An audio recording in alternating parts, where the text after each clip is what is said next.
땅의 기도가 천국의 삶에 미치는 영향, 이런 제목으로 은혜를 나누려고 합니다.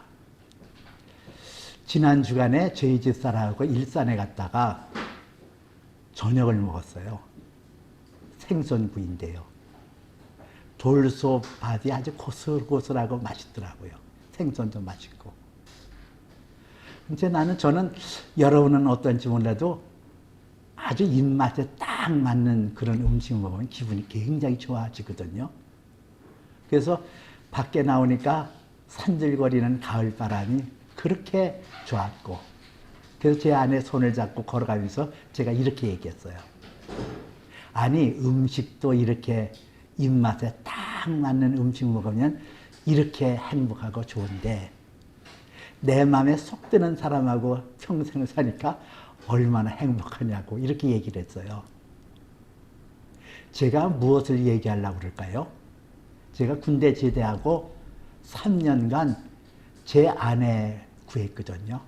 근데 그 구하는 것이 아주 단순했어요. 세 가지 구했어요. 하나는 내가 그 여자를 사랑하게 해달라고. 사랑하는 여자. 그 여자가 나를 사랑하게 하고 주의 사역을 함께 나눠갈 수 있는 그러한 사람을 달라고 기도했는데 그 기도를 응답하셨어요. 3년 기도했는데 10월 1일이 제 결혼 37주년 되어졌거든요. 37년이 저는 행복했고 만족했고 또 앞으로도 나는 그러리라고 생각해요. 제가 무엇을 여러분에게 말씀드리려고 할까요? 3년 기도하고 30년 넘게 40년 앞으로도 살아나갈 그 모든 것이 저에게는 행복이었고 기쁨이었단 말이에요. 이것처럼 우리가 이 땅에서 잠깐 동안 살다가 하나님 앞에 가거든요. 인생이 70이요 강건하면 80이라. 또 영원한 세계에 비하면 하나의 경점과 같은 이런 세상에서 우리의 기도가 하나님 앞에 상달되어져서 그 상달된 기도로 영원한 삶이 좌우된다는 거예요. 이거 놀랍잖아요. 오늘 이 땅에 살아갈 때 어떤 기도를 드렸냐, 어떻게 기도를 했냐. 그래서 그 기도가 하나님 앞에 상달되어졌을 때 하늘나라에서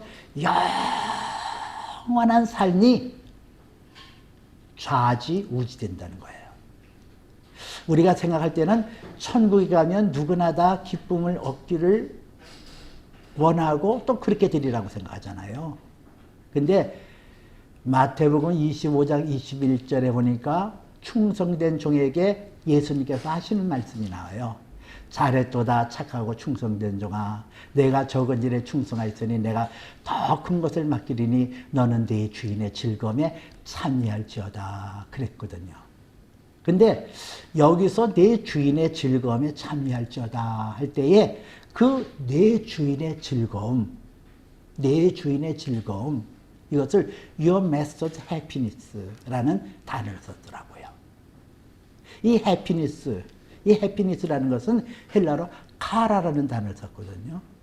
이 카라라는 것은 기쁨, 즐거움, joyful 이거예요. 근데 이 하나님이 누리는 그 놀라운 기쁨, 행복을 누리는 게 천차만별이에요. 천국에 이르가서 다 올라가서 그 하나님이 누리는 그 기쁨에 똑같은 분량으로 누릴 거다? 아니에요. 다 달라요. 해와 달의 영광이 다르고 별과 별들의 영광이 다른 것처럼 그 하나님의 가지고 있는 해피니스, 그 카라, 그 즐거움을 누리는 것이 완전히 다르거든요. 그렇다고 한다면 오늘 이 땅에서 어떤 기도를 드려야 될까? 마구자위로 해서 기도가 되어지냐, 그리고 응답받냐, 그거 아니에요. 요한복음 15장 7절에 보니까 너희가 내 안에 거하고 내 말이 너희 안에 거하면 무엇인지 원하는 대로 구하라 그리하면 이루리라 그랬어요. 전제 조건이 있어요. 예수님 안에 거하는 거고 그 말씀이 내 안에 임하는 거거든요. 여러분, 오늘 말씀을 잘 듣고 내가 이 땅에 살 때 어떤 기도를 해야 될까? 그리고 그 기도를 하리라는 결단과 각오가 저와 여러분에게 있어지기를 바랍니다. 오늘 성경 함께 읽은 말씀 속에서는 8장 1절에 일곱째 인을 떼실 때에 하늘이 반 시간쯤 고요하더니 그랬어요. 일곱 인이 있는 봉인한 그런 두루마리에 마지막 일곱째 인을 떼실 때에 반 시간쯤 고요하더니 그랬거든요. 마치 폭풍 전야가 나타나기 전에 아주 고요한 정적을 연상할 수가 있어요. 2절에서는 뭐라고 얘기했어요? 내가 보매 하나님의 앞에 일곱 천사가 서 있어 일곱 나팔을 받았더니 일곱 인의 재앙의 마지막 일곱째 인을 떼실 때에 일곱 천사가 일곱 나팔을 가지고 있었더라 그랬어요. 이 일곱 나팔도 재앙이에요. 이 재앙이 일곱 나팔을 통해서 지상에 있을 것을 나타나는 그러한 아주 긴장된 그러한 상황이 지금 연출되고 있는 거예요. 그러면서 3절에 또 다른 천사가 와서 제단 곁에 서서 금 향로를 가지고 많은 향을 받았으니 이는 모든 성도의 기도와 합하여 보좌 앞 금 제단에 드리고자 함이라 그랬거든요. 이 천사가 제단 곁에 서서 많은 향을 가진데 그 많은 향이 뭐냐? 그것이 모든 성도의 기도와 합하여 보좌 앞 금 제단에 드리려 함이니 그랬어요. 여기에 이 금 향로가 나와요. 그리고 그 금 향로에 향이 있었다고 그랬거든요. 그것을 가지고 보좌 앞 금 제단에 드린다 그랬어요. 보통 그 하나님의 성전에는 제단이 나오거든요. 크게는 성막의 문을 젖히고 들어가면 처음으로 맞닥뜨리는 번제단이 있고 성소에는 향단이 놓여있는 금향단이 있어요. 근데 오늘 여기서 예수님이 그 보좌 앞에 금제단이 있었다 그랬거든요. 이게 기도 응답의 장소예요. 어린 양 되신 예수 그리스도께서 우리를 죄를 위하여 죽으시고 죽은 자 가운데서 사흘 만에 부활하셨잖아요. 그 부활하신 예수 그리스도를 영원히 기념하고 영원히 증거하기 위하여 금제단이 거기에 놓여 있는 거예요. 바로 그 금제단에 지금 금향로에 향을 많이 담은 그 천사가 모든 성도의 기도를 합하여 보좌 앞에 있는 금제단에 드리려 함이라 그랬어요. 여기에 금향로에 있는 그 향이 성도의 기도래요. 모든 성도의 기도래요. 그 기도가 지금 어디서 상달되었냐? 보좌 앞 금제단에서 죽음을 이기고 승리하신 예수 그리스도의 영원한 불변성 있는 금제단에 그 기도가 상달되어지고 응답되어짐을 성경에 말씀하고 있거든요. 그래서 4절에는 향연이 성도의 기도와 함께 천사의 손으로부터 하나님 앞으로 올라가는지라 그랬어요. 이 스가랴가 세례 요한의 아버지잖아요. 누가복음 1장 8절 9절에 보니까 마침 스가랴가 반차를 따라 차례대로 하나님 앞에서 제사장의 직무를 행하려고 제사장의 전례를 따라 제비를 뽑아 하나님 앞에서 성전에 들어가 분향하려고 할 때 이 말씀이 누가복음 1장 8절 9절에 나와요. 여기에 보니까 제사장이 그 반차를 따라 차례대로 하나님 앞에서 제사장의 직무를 행하려고 제사장의 전례를 따라 제비를 뽑아 하나님 앞에 성전에 들어가 분향할 때 이러거든요. 여기에 분향한다는 단어가 나와요. 하나님 앞에 성전에 분향한다 그랬고요. 그 다음에 10절에서는 뭐라고 이야기하면은 밖에서는 백성들이 기도하였더라. 그런 말씀이 나오고 있어요. 그러니까 이 향로의 향단에 올라가는 이 향내는 모든 성도의 기도라는 거예요. 근데 우리가 이 기도가 어떻게 하나님 앞에 응답받을 것을 알려면은 그 향단에 불을 피우는 예법을 알아야 된다고요. 그 불을 피우는 것이 그냥 불이 아니라 제사장이 성전에 들어가서 금향단 위에 있는 그 향로를 가지고 성소 뜰에 있는 번제단에서 거기에서 숯불, 핀 숯불을 거기에 담아서 성소에 들어와서 향을 거기에 놓고 향내를 내서 하나님 앞에 드리는 그것이 분향한다라는 뜻이거든요. 그러면 우리의 기도가 어떤 기도가 하나님 앞에 상달되어질까? 그 의미를 알아야 되거든요. 번제단에서 그 숯불을 담아서 향을 피웠다. 번제단에 숯불을 향로에 담는 기도. 이게 뭘 의미해요? 이 번제단이라는 것은 여러분도 알다시피 저와 여러분의 죄를 속죄하기 위하여 구약 시대에는 짐승을 거기에 태운 거예요. 짐승을 죽여서 가죽을 벗기고 각을 뜨고 내장을 끄집어내고 그리고 벌려서 하나님 앞에 드렸던 제물, 그것이 번제이거든요. 영어로는 burnt offering이라는 단어를 썼어요. 태워서 드리는 제사라는 거예요. 근데 성경은 그 번제를 하나님께서 향기롭게 받으셨다 그랬거든요. 이 번제단의 불을 가지고 성소에 들어가서 피웠다. 이 번제단은 두 가지 의미가 있어요. 하나는 무서운 하나님의 심판입니다. 시뻘겋게 막 피어오르는 불. 근데 그것만 봐서는 두렵죠. 그런데 내가 그 자리에 있어야 되는데 짐승이 거기에서 대신 나 때문에 죽어서 나는 자유한 자가 되어졌다. 하나님의 은혜를 누리는 것이 번제단이고 그 번제단은 예수 그리스도의 십자가를 상징하고 있거든요. 십자가의 그 엄청난 고통 중에서 예수 그리스도가 죽임으로 내가 예수 그리스도의 은혜로 살림을 받았다. 이거를 기억하는 거. 이게 번제단의 불을 가슴에 품는 거예요.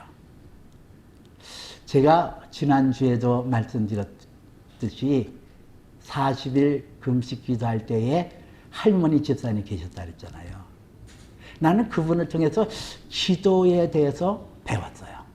그분이 어느 날 변함없이 예배실에 와서 기도를 하더라고요. 근데 그날 기도는 참 제가 저거는 무슨 기도인가 그럴 정도예요. 뭐라고 기도하냐면은 그분은 음성도 커요. 또 혀요? 그러다가 한참 있어요. 그랬더니 못 쳐요? 또 그래. 아니 이게 기도가 이게 무슨 기도가 이런 기도예요. 글쎄. 나는 뭐 장난하는 줄 알았어요. 그랬더니 방석을 이렇게 쌓아놓고 그 앞에서 막 전번처럼 막 엉덩이를 막 흔들면서 혀요? 못 쳐요? 이래요. 야, 그러니 그거를 듣는 순간에 웃음이 나오더라고요. 저긴 기도달인데 망령이 났나. 아이, 그거를 그냥 계속 기도하는 거예요. 혀요? 못 쳐요, 못 쳐. 그러다가 또 조금 있다, 혀요? 못한다니까요. 못해요, 못해. 이러는 거예요. 아, 그래서 그냥 기도가 방해가 돼서 저도 그냥 어느 정도 기도하다가 올라왔거든요. 그래서 이제 그 할머니가 지나가면 내가 가서 또 기도해야 되겠다 하고 내려갔는데 또 그 기도를 하는 거예요. 혀요? 못 쳐요. 혀요? 못 쳐요. 그러고 기도하다가 한참 동안 그러다가 그래요. 할 게요. 허유 이러더니 막 통곡을 하고 우는 거예요. 또 안 되니까요. 에휴 이러고. 그 너무 이게 코미디 같잖아요. 그래서 내가 그 기도원 원장님한테 아니 그분이 그렇게 기도하는데 왜 그런 거예요? 그랬더니 그분의 속사정을 잘 아시는 그 원장님이 저에게 말하기를 그분이 어려서 구하로 자라다가 남의 집 식모살이 하고 그리고 애 낳지 못하는 집에 후치로 들어갔는데 시집살이가 이루 말할 수 없었대요. 근데 어느 날 애를 낳지 못하니까 그 시어머니가 자기 한갑 때 아들로부터 받은 세돈짜리 금반지가 잃어버렸는데 그거를 이 며느리 되는 이 할머니한테 홀딱 뒤집어쓰거든요. 막 들들 볶아가지고 12월 엄동설 안에 그냥 내어줬었대요. 그러니까 이게 한이 진 거예요. 생각을 해보세요. 아무것도 가진 것 없이 그렇게 맨몸으로 나와서 얼마나 고생스러운 삶을 살았겠는가. 이게 용서가 안 되는 거예요, 그 시어머니가. 그래서 기도가 효유, 이거는 그날 그 오후 시간에 예배 시간 때에 그 목사님 한 분이 뭐라고 얘기했냐면 남을 용서치 못하고 안에 그 감정이 있으면 내 죄가 용서받지 못합니다. 그 설교를 듣고 괴로웠던 거예요. 그래서 효유 그것은 내가 용서를 해야 되는 거예요? 이걸 묻는 거고. 근데 안에서부터 복받쳐오르는 감정이 막 속삭이니까 못 쳐요! 이러다가 또 그러다가 그냥 성령의 음성을 들었는지 이거를 용서해야 되냐 하니까 효유! 못 쳐요! 이러고 기도를 하다가 여러 시간을 씨름하면서 결국은 하나님 앞에 복종하고 회개하여 용서했다는 그 내용이었거든요. 여러분 들을 때는 참 웃음이 나올 수 있는 기도겠죠. 그런데 한번 곰곰이 생각해 보자고요. 우리의 기도가 어느 누구를 용서치 못해서 그렇게 갈등하며 기도했던 그런 적은 있었던가? 내 기도가 차원 있는 기도, 미사여구를 잘해서 무슨 하나님에 대해서 전능하시고 은혜가 풍성하시고 그런 무슨 많은 그런 좋은 말로 기도 드리는 것보다 저는 그분의 기도가 아주 진솔하고 솔직담백한 기도였다. 나는 그렇게 봐요. 그리고 기도는 그런 갈등이 있어야 된다는 거예요. 효유 못해요. 그렇잖아요. 내가 누구를 용서한다는 거 그게 쉬운 게 아니에요. 누구를 용납한다는 거 그거 내 힘으로 되는 게 아니거든요. 예수 그리스도의 십자가의 은혜를 기억하고 십자가 앞에 나와서 번제단의 핀수처럼 그 하나님의 진노, 내 대신 진노를 받으신 예수 그리스도의 사랑을 받아야 내가 용서할 수 있고 용납할 수 있는 거예요. 그런데 여기서 용납하고 용서하는 것, 그것을 지나서 사실은 원수까지도 사랑하는 그 의미까지도 나가야 되거든요. 이분은 그거를 실험한 거예요. 이게 기도의 원숙한 모습 아니겠냐고요. 갈등하고 용서하기 위해서 몸부림치는 기도. 이 기도를 하나님께서 향례나는 기도로 받으신다는 거죠. 용서라는 것은 내 이웃을 용서하는 것만 아니라 나를 용서하고 내게 주어진 환경도 용서하는 게 이것이 번제단에 불을 담는 기도예요. 제가 수년 전에 광명시에 있는 행복한 교회라는 데에서 부교를 한 적이 있었거든요. 근데 그때에 예수 믿은 지 4개월 된 분이 서울 창신동에서 부두수선하는 분이 전단지를 받고 교회에 나와서 함께 참석했어요. 근데 이분은 자기 얘기를 들어보니까 어렸을 때 부모가 돌아가시고 참 고생을 많이 했더라고요. 초등학교 졸업하고 그냥 내팽개쳐서 그렇게 고생을 해서 간신히 아내를 얻었는데 그 아내가 바람나서 애 둘 팽개치고 도망가고, 그래서 자기가 아이 둘을 기르느라고 그렇게 고생을 했대요. 그 안에 분노가 있는 거예요. 나는 왜 이렇게 살아야 되나? 나의 인생은 이게 뭔가? 부모 잃고 제대로 배우지 못하고 결혼 생활도 다 엉망진창이 되어지고 내 인생은 이게 뭔가? 자기에 대한 환멸감, 자기에 대한 모멸감이 그 마음속에 막 영투를 쳤던 그런 과거가 있었던 분. 자기에게 주어진 환경이 불만족스러웠던 그런 분. 그분이 부흥회 때 은혜를 받았어요. 그래서 부흥회 마지막 날 그분이 하나님 앞에 예물을 드렸는데 그 예물이 얼마였냐? 지금도 잊지 못해요. 815만 450원. 그동안 창신동 구두 그 수선을 하면서 적금을 불어넣었던 것을 다 탁 깨서 10원짜리까지도 다 가져오서 하나님 앞에 드리면서 고백을 하더라고요. 이 부흥회 때 하나님의 은혜를 받으니까 하나님께서 그 아들을 아끼지 아니하시니까 이 모든 것을 은사로 주지 않겠냐는 말씀이 그 마음속에 들어왔고, 나 같은 자를 구원하시기 위하여 하나님께서 그 아들을 보내셨는데 내가 얼마나 좋은가, 이게 믿어지더라는 거예요. 자기 용납이 이루어진 거죠. 자기 환경이 용납되어지고 이해되어지고 깨달아져서 그 감격을 누릴 수 없어서 자기의 그 적금을 깨뜨려서 하나님 앞에 드렸더라고요. 이것이 번제단에 향로에 불을 담아서 성소에 들어가는 그 기도란 말이에요. 두 번째는 그 불에 향을 피웠다 그랬잖아요. 출애굽기에서는 이 향이 나합향, 풍자향, 수합향, 위향 이렇게 중수대로 배합을 해서 하나님 앞에 드리도록 했어요. 무엇을 태워야 될까? 그렇잖아요. 무엇을 태우는 것이 하나님께서 기뻐 받으시는 향례가 되어질까?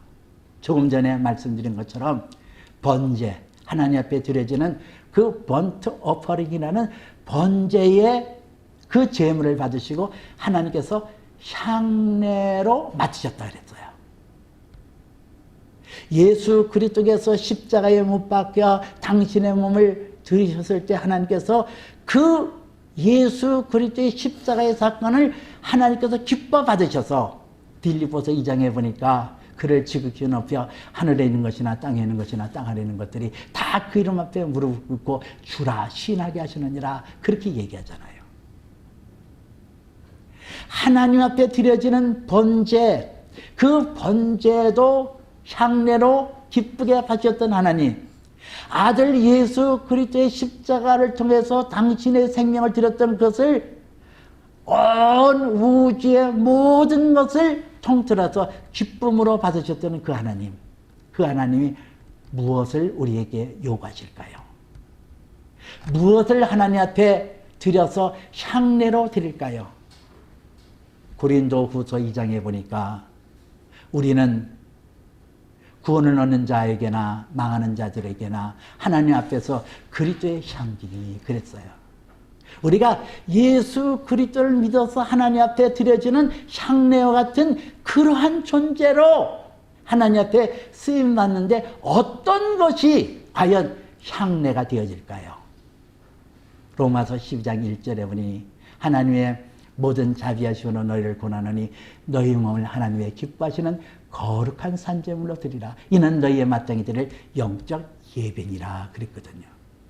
여러분, 나 자신을 드리는 거예요.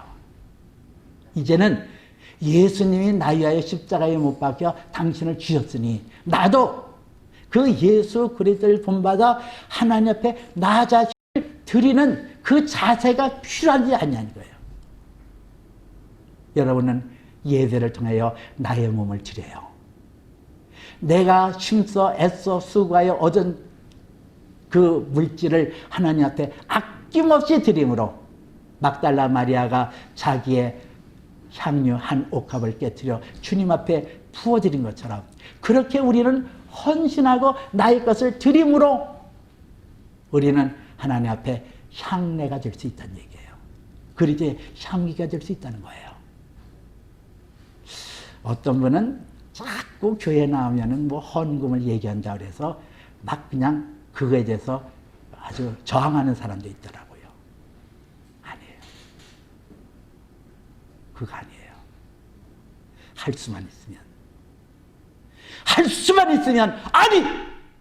반드시 하나님 앞에 내 것 내놔야 돼요. 내 것 드려야 돼요. 11조를 드려도 되고 안 드려도 되는 것이 아니라 드려야 돼요. 그것이 나의 헌신의 자세요. 내가 하나님 앞에 온전히 드리는 신앙 고백이 될 수 있어요. 이 땅에서 여러분들 그거 아끼느라고 움켜잡다가 하나님 나라의 그 영원한 기쁨을 놓치겠습니까? 안 그렇잖아요. 이 땅에서 내 기도가 하나님 앞에 헌신하고 나 자신을 불사는데 내어주는 그 모습을 통하여 향내와 같이 하나님 앞에 상달되어 응답받는다고 한다면 그 기도의 응답이 영혼을 지배하고 영원한 삶에 영향을 미친다고 한다면 어찌 주저할 수가 있겠냐는 얘기예요.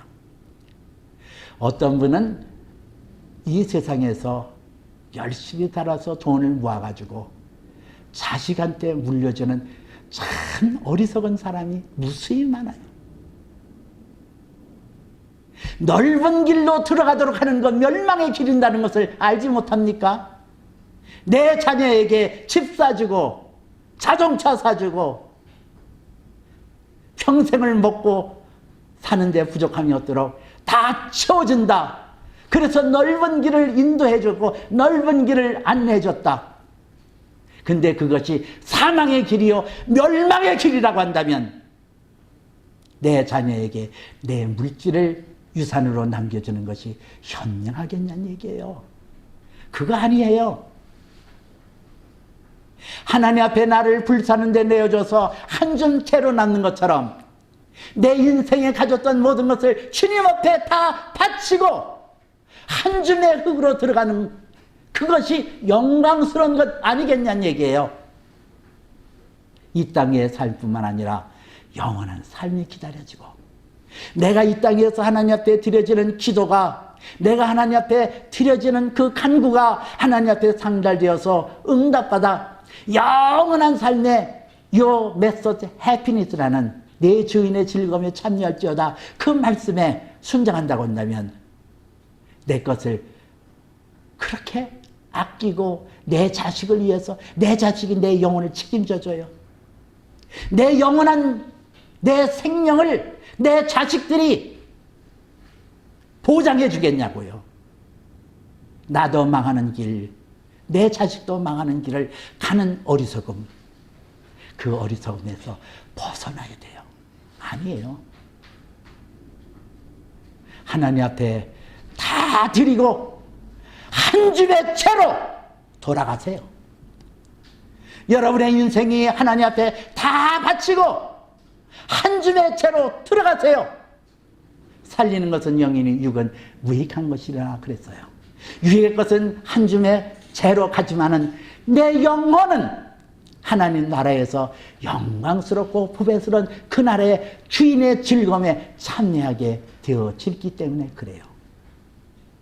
세 번째는 오늘 여기 성경 말씀 5절에 보니까 천사가 향로를 가지고 제단에 불을 담아다가 땅에 쏟음에 우레와 음성과 번개와 지진이 나더라 그랬어요. 우리가 이 말씀을 자칫 잘못 생각하기를 이 성도들의 기도의 응답이거든요. 제단에 불을 담아 땅에 쏟음에 우레와 음성과 번개와 지진이 나더라 그랬어요. 성도들이 이 땅에서 하나님 앞에 기도하기를 하나님 나를 핍박하고 나를 공격하고 나를 괴롭게 했던 저들 징계해 주세요. 그런 기도했을까? 여러분 하나님 앞에 상달되는 기도가 그런 기도였을까? 아니에요. 디모데전서 2장 5절에 보니까 하나님께서는 모든 사람이 구원을 받으며 진리에 이르기를 원하노라 그랬어요. 이 하나님의 열정은 모든 사람이 구원에 이르기를 원해요. 그러면 하나님의 뜻대로 기도했던 모든 성도들이 하나님이 기뻐하는 그릇한 거룩한 향례를 피우는 그 기도의 내용이 모든 사람이 구원을 얻고 진리에 이르도록 하는 것을 기도했을 것이 자명한 이치 아니겠어요? 그래요. 오늘 저들의 기도가 응답되어서 이 지상에 제단에 있는 불을 담아다가 땅에 쏟음에 우레와 음성과 번개와 지진이 있더라 그랬거든요. 이 우레라는 것은 하늘에서 막 소리가 막 들려지는 거예요. 그리고 번개도 하늘에서 막 치잖아요. 근데 그 음성은 땅에서 들려지는 음성이요. 지진도 땅이 갈라지면서 나타난 현상 아니에요? 뭘 말할까요? 하나님의 무서운 창, 무서운 그것은 사실은 구원에 이르기를 원하는 하나님의 사건이요, 하나님의 뜻이란 말이에요. 그런데 그러한 우레와 번개가 몰아칠 때에 두 부류의 사람이 있을 것을 우리에게 말씀하고 있어요. 음성과 그런 두려운 환경이 미치고 재앙이 미칠 때에 내 가슴을 치며 회개하고 주께로 돌아오는 음성이 있을 거예요. 그러나 어떤 음성은 하나님을 저주하고 하나님 불평하고 두려워 떠는 그런 인성이 있을 거예요. 나뉘어지는 거예요. 그 나뉘어지는 것을 지진이라는 표현을 하거든요. 땅에 지진이 날 것이다. 땅이 갈라질 것이다. 갈라져서 이편과 저편, 하늘에 속한 자와 땅에 속한 자로 멸망에 있는 자와 구원을 얻은 자가 나타날 것이다. 성경은 그렇게 말씀하고 있어요. 여러분에게 미쳐지는 환난, 여러분에게 미쳐지는 두려움, 여러분에게 미쳐지는 곤관, 그런 환경이 구원에 이르기를 원하는 하나님의 사랑이요, 믿음의 선진들이 그렇게 각별하게 기도했던 기도의 응답이라는 사실이에요. 내가 누구로부터 기도를 받고 기도의 응답으로 내가 구원받아서 하나님의 자녀가 되어졌다고 한다면 내 기도는 하나님 앞에 다른 사람의 구원을 위해서 기도하는 것이 마땅한 것 아니겠냐는 얘기예요. 나의 기도는 땅에 속한 것이 아니라 하늘에 속한 것. 그래서 내 기도는 하나님의 제단에 있는 풀을 담아 용서하고 용서를 넘어서 사랑하고, 이게 쉬울 게 아니에요. 나를 핍박하고 나를 놀리고 나를 공격한 사람 사랑하는 거 쉽지가 않아요. 그래서 예수님 앞에 나와 그 번제단의 풀, 예수 그리스도의 십자가의 사랑을 내 가슴에 품어야 용서할 수 있고 사랑할 수 있다니까요. 나 자신을 하나님 앞에 헌신함으로 우리는 향례로 하나님 앞에 드릴 수 있고, 내 기도가 하나님 앞에 상달되어지고, 내 기도를 통하여 많은 사람이 구원을 받는 그런 놀라운 것을 통하여 우리는 하늘에서 하나님의 기쁨을 누릴 수가 있어요. 다 달라요. 심는 대로 뿌린 대로 거두는 거예요. 많이 심은 자는 많이 거두겠고 적게 심은 자는 적게 거두게 되어질 거예요. 진정한 영적 기도자는 누굴까요? 하늘을 향하여 열린 마음을 갖도록 하는 것, 진정한 목회자 아닐까요? 여러분들이 이 땅에서 아니라 하나님 나라에서 존귀와 영광으로 누림을 받을 수 있도록 길을 안내해 주는 그 목회자가 진정한 목회자라고 봐요. 여러분, 하나님의 사랑을 가슴에 품으십시오. 그리고 주님을 뜨겁게 사랑하십시오. 오늘 이 땅에서 내가 드려지는 기도가 하나님 앞에 응달되어 영원성을 향하여 달리고 있다고 한다면 내 기도가 얼마나 소중하다는 것, 얼마나 귀중하다는 것, 나는 내 아내를 볼 때마다 그걸 느끼거든요. 아, 기도가 이렇게 소중하구나. 3년 기도한 것을 결혼한 지 37년 앞으로도 이런 열매를 따먹고 사는데 나는 날마다 내 아내를 보면서 그 증거를 받는 거예요.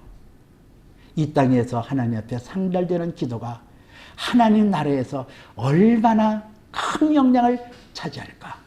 여러분들에게 이런 은혜와 축복이 차고 넘치시기를 주님의 이름으로 축복해 드립니다. 기도합니다. 살아계시고 자비로우신 아버지 하나님, 땅에서 기도가 천국의 나의 생명과 직결되어졌음을 우리는 믿습니다. 주여, 우리가 두렵고 떨림으로 날마다 하나님의 사랑을 힘있게 하시고 그 사랑 가운데 들어갈 수 있도록 도와주시옵소서. 내게 죄 지은 자를 용서하여 주시고 용서로 그치는 것이 아니라 사랑할 수 있도록 축복하여 주옵소서. 나의 힘으로도 되지 않고 능으로도 되지 않게 우리는 주님의 십자가 앞에 나갑니다. 십자가에서 흘리신 보배로운 피를 내 가슴에 담아 용서하게 하시고 사랑하게 허락하여 주시옵소서. 나 자신을 하나님 앞에 온전히 드려지는 산재물 되어지기를 원합니다. 온전함으로 하나님 앞에 나아가기를 원합니다. 주여, 우리의 기도가 하나님 앞에 상달되고 하나님의 영광의 대열에 들어설 수 있도록 복을 내려 주시옵소서. 예수님 이름으로